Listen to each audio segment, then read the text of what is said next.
दुई दिन पूर्व जो सांबादिक सम्मेलन होता एक मिथ्या तथ्य आधार रे एक कहानी गठन करी निजको राजनीति में बचाई बड़चणा विजु जनता दलर एक विभाजित गोष्ठीर सदस्य माने सेठारे सांबादिक सम्मेलन करथिले।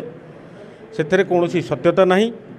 आपण माने जानिछंती 2021 मसीहारू मांडुका पहाड़ एवं बिरिपारू दुईटी बालीघाट लीज आकार दि जाइए। से समय थिला विजु जनता दलर सरकार समय लीज आकार दि जाइए।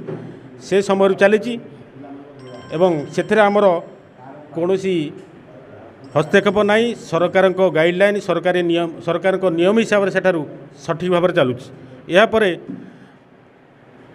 राज्य रे विजु जनता दल सरकार थिला, केंद्र रे भारतीय जनता पार्टी सरकार थिला।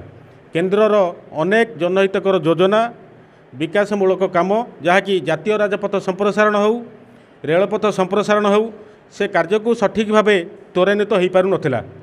जहाँकि विजु जनता दल सरकार समय कौन सी जगह फॉरेस्ट क्लीयरेंस नथिला तो कौन सी जगह से प्रकल्प पाई आवश्यक सामग्री जोगेबारे आंतरिकता देखो नथिले।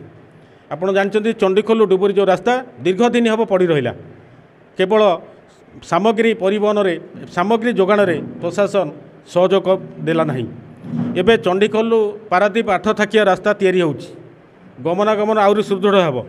से रास्ता रे आवश्यक सामग्री जोगाइबा पई राज्य सरकार जिला प्रशासन समस्त प्रकार सहयोग प्रदान करुछंती। जो जगह माल माने माटी कि मोहरम रही लीज आकार सेठारू व्यवस्था करा जाउची।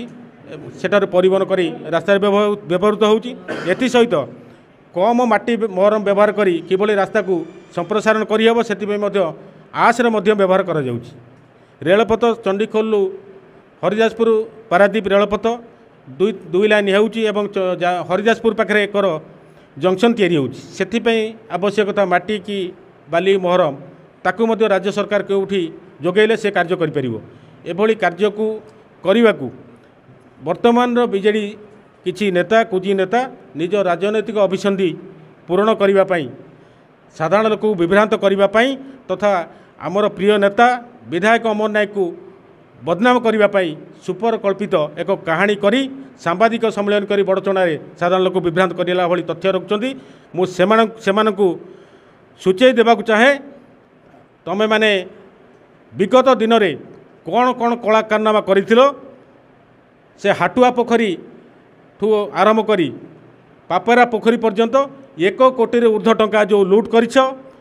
भेंडिया को वार्धक्य कई भत्ता दबा, सधवा को विधवा कई भत्ता दबा एवं जनाकारी कई करी जेल रहिबा एई भली व्यक्ति विशेष माने बसी सेठी निजको स्वच्छ कई भारतीय जनता पार्टी जो आक्षेप करुले निश्चित भाव में आगामी दिन में आहरी तथ्य सहित आमे आसबू आपण मानक मुखा खोलू। बड़चणा भारतीय जनता पार्टी शक्ति एवं सामर्थ्य यथेष्ट अच्छी। आमर नेता अमर नायक नेतृत्व में एटी विकासमूलक काम को आम देखुचु त्वरान्वित करुचु। गोटे वर्ष पर बड़चणार जो रिपोर्ट कार्ड आपण मानक प्रदान करूँ बड़चणार किभली भावे से विकसित बड़चणा जो चिंता करुछंती ताकू आमे से ये चिंता करुछंती। एथि सहित बड़चणा चंडीखोल एक बस स्टैंड निर्माण पर जगह नथिला बेले जो राजनारायण महापात्र कहउछंती सांबादिक सम्मेलन करथिले। राजीव निर्माण सेवा केन्द्र ना रे पाखापाखि 1 एकर जगह जबरदखल करी सरकारी जगह घर करछंती।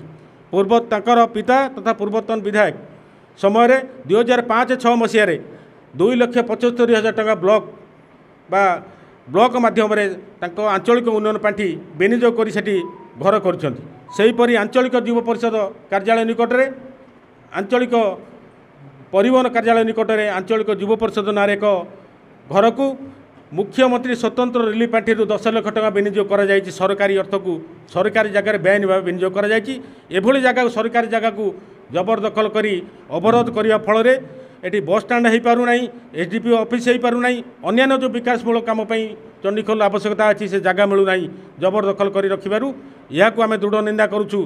जदि तुम स्वच्छ से जगह को छाड़ी निज जगार निज संपत्ति रे घर करी ऑफिस कर कार्यालय कर सरकारी जगह को उच्छेद कर सेटारे आमर सरकार विकासमूलक कार्यक्रम को करि परिबा त्वरान्वित हो पारिबो।